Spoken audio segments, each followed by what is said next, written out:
So we're going to talk about the trap bar deadlift and the trap bar RDL, yeah? Yes, the trap bar deadlift. Go for it. Originated in Russia. Right, so trap bar deadlift, trap bar deadlift, and trap bar RDL. So, as the name would suggest, we're going to be using said implement down here. Now, I know this may be a little bit obvious for some of us, is that obviously this is going to change the loading pattern. So, we think about a conventional deadlift is the bar, similar to how it's set up here on the trap bar, is the bar is going to be in front of the shins, so it's going to be a very anteriorly heavily loaded movement. Whereas when we think about a trap bar, is now we're able to actually load that center of gravity. What do we want to take them through first? Trap bar deadlift, trap bar? Yeah, I think it's important to note too, like, I would much prefer to program a trap bar deadlift and a trap bar RDL for the general population. And realistically speaking, when you're looking at a straight bar deadlift, it's a great exercise, but it's not for everybody. So I find a lot of lower back issues with that, also T-spine issues with that, just because of the fact that you have to manage the bar's relationship between it and your body. So when you're doing a trap bar deadlift, because there's no limiting factor of the bar, you having to work the bar around your shins and your knees, you can basically grab the bar and just go, and you don't have to worry about the mechanics and the downsides of the straight bar deadlift. You know, realistically, if we're training a power lifter, they have to do a straight bar deadlift because that's an event. If you're an Olympic weightlifter, then to do a clean or a snatch, you have to be able to do snatch, rip deadlifts, and clean deadlifts. But if we're just working on building the musculature of the legs or building strength in the legs, there's really no inherent reason to use a straight bar deadlift unless you just actually enjoy it or if it's sport specific. So I find that this is probably a much better tool for most people. I think the way we can set this up as well is that we're going to have, as we'll demonstrate in a second, we're going to have slightly more balance in terms of a quad and posterior balanced movement. Then we can make it more posteriorly emphasized. Then we can also make it more quad dominant as well, depending on what the person is needing. But then also depending, this is a conversation Luke and I were having before, depending on the actual mobility or the range that the client is able to work in, we're able to set the trap bar up to better utilize what their mobility is. Whereas with a deadlift, unless we're raising the bar off the floor, there are certain limitations by having a fixed bar path just with the deadlift, which some people don't seem to be able to overcome. So for example, they're just not structurally built well to be deadlifting. Whereas with a trap bar, it's going to be a lot easier and a lot more diverse for a range of clientele. And there's a lot more wiggle room. If your technique isn't perfect with a trap bar, there's a lot more room for error without the high risk of a straight bar. Yeah. So, coach me through this. First off, let's run through what you traditionally see as a conventional trap bar deadlift. And I say conventional in the sense of we're not overemphasizing quads, we're not overemphasizing posterior chain, we're just doing a regular deadlift with a trap bar. So Luke's going to essentially reach down and grab to start with the top handles. If we want to increase the range, we can obviously turn the bar over and we can use the lower handles if we needed to. But to start with, we're going to use the top handles.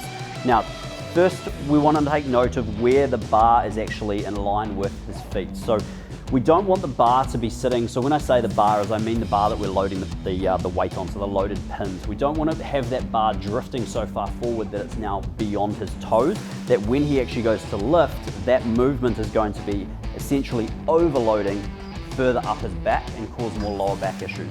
So we want to make sure that that bar line is going to be sitting just in front of the ankle joint. Then to start with, he's just going to bend down as he would, bending his knees.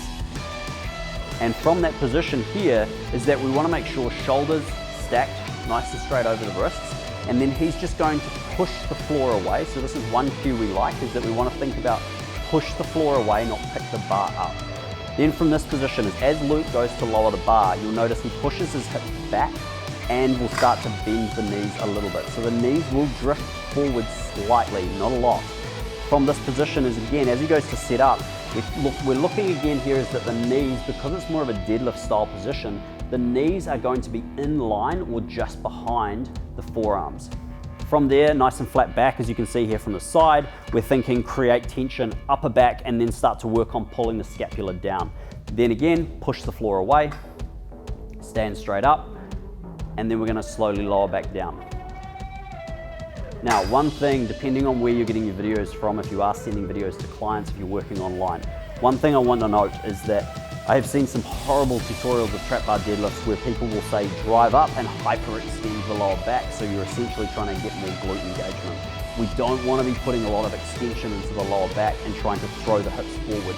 We are thinking about pulling the bar straight up to where joints are stacked. We're not trying to overextend and throw the lower back into hyperextension. Yeah, so when you bring the bar up, what you're looking to do is reduce the moment arm as soon as possible. So if this is a straight bar, I would want to take my hips and get them to the bar as soon as possible, but not extend into the movement. So while we are squeezing our glutes, we're squeezing just to the end range of where the hips can go with the glutes maximally contracted, not with the glutes maximally contracted and then trying to lean back into lumbar extension.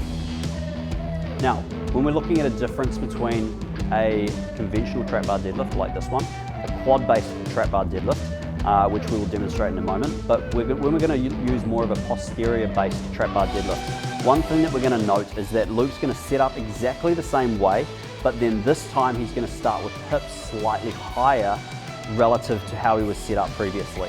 So as you can see here, the back is still actually staying nice and flat.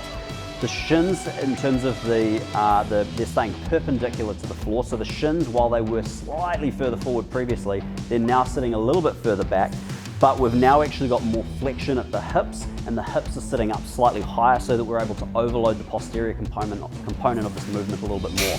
So this is going to be slightly closer to something like an RDL, but we are now able to load this more effectively from the floor. So he's going to pull exactly the same way.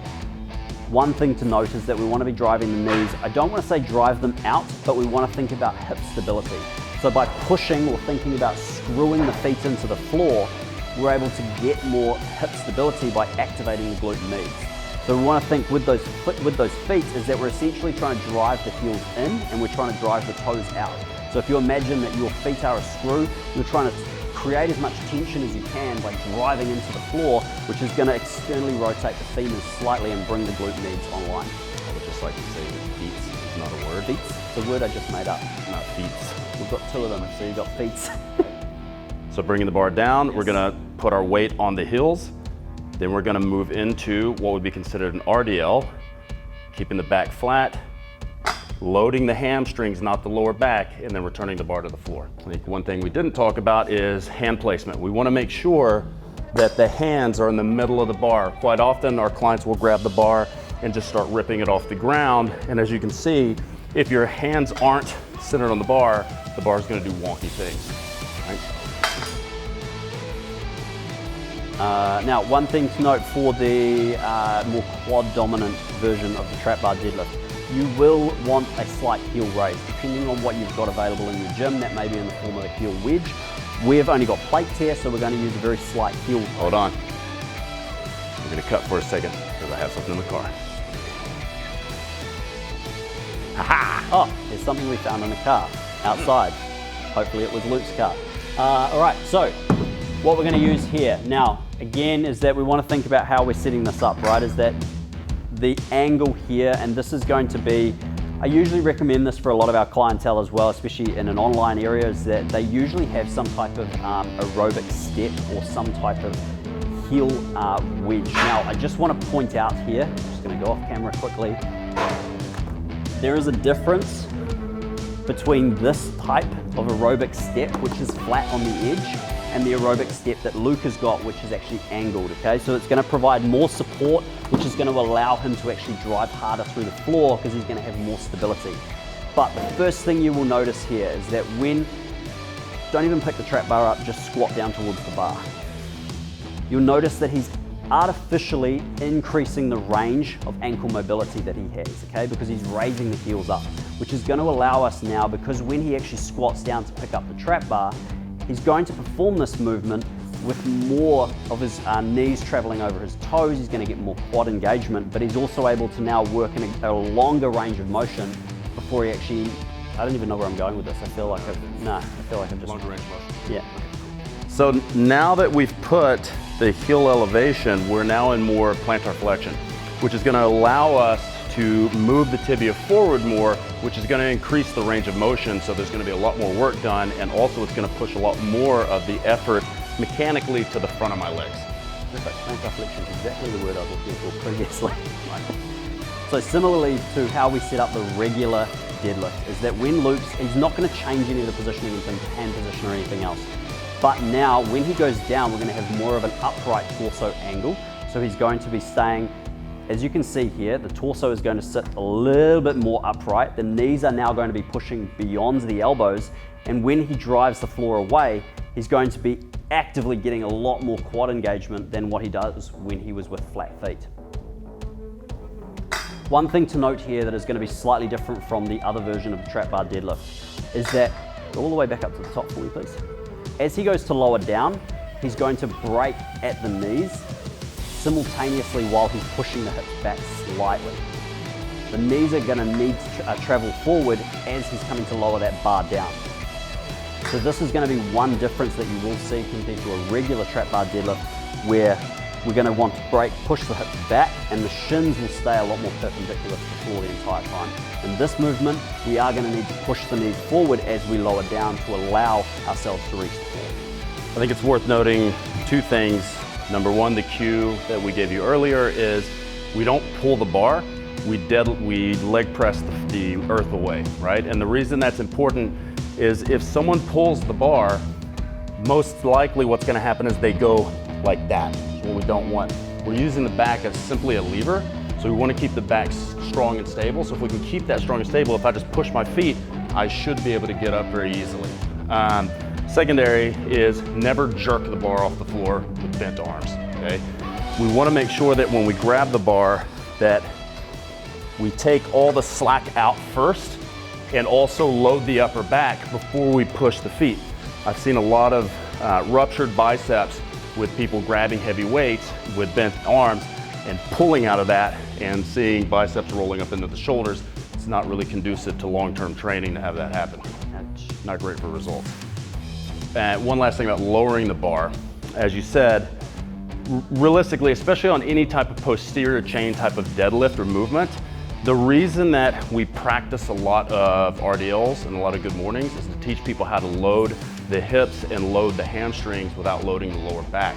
So the top part of the RDL is basically going to, or the RDL is basically going to be the top part of the deadlift. And what we find is that one of the hardest parts of the deadlift isn't really people getting the bar up, it's putting the bar back down safely without causing any type of pelvic instability and blowing out the back. So it's important to know how to hinge and how to do an RDL properly by putting the weight on the back of your feet and pushing your butt out and then trying to raise the butt and rotate it over to put tension on the hamstrings, which will then relieve the tension in your lower back. One thing to note there as well is that, could you just want to turn around side on for me? When we are lowering the bar in a deadlift, whether that's trap bar or conventional deadlift, is what we commonly see is that, as Luke mentioned, putting the weight, so the midfoot into the heel, okay? So we're trying not to drift the weight forward onto the toes. But if he's holding the bar and that bar is kind of where his hands are sitting at the moment, a lot of people have a tendency to want to break the knees in front of or underneath the bar, so that now in terms of when we're thinking about the bar path, the knees are now in the way. So from that position is then they're trying to bend the knees forward and they're trying to push the hips back, and they're kind of in this position where they're stuck. So the knees themselves shouldn't actually be breaking until we get to, similarly with an RDL, we get to now just past the knee joint. Now if the knees are going to be breaking at all, there's nothing that's actually, they're not obstructing the bar line back down to the floor. Yeah, one of the things that drives me crazy when we get videos from people, when we see them online or when we get new clients and they're deadlifting and they send in their deadlift videos, a lot of people will slide the bar down their knees and slap the top of their patella. So they're not actually performing an RDL at the top, they're basically scooping into it and loading the bar down the leg, which is completely unnecessary and hazardous. So we want to make sure that, yes, while we do keep the bar close to the legs, if it's a straight bar, or even here, our hands close to the legs, we want to make sure that we're not bending these and scooping underneath it, because that's what's going to unlock the lower back and that's what's going to end up causing some type of lumbar issue.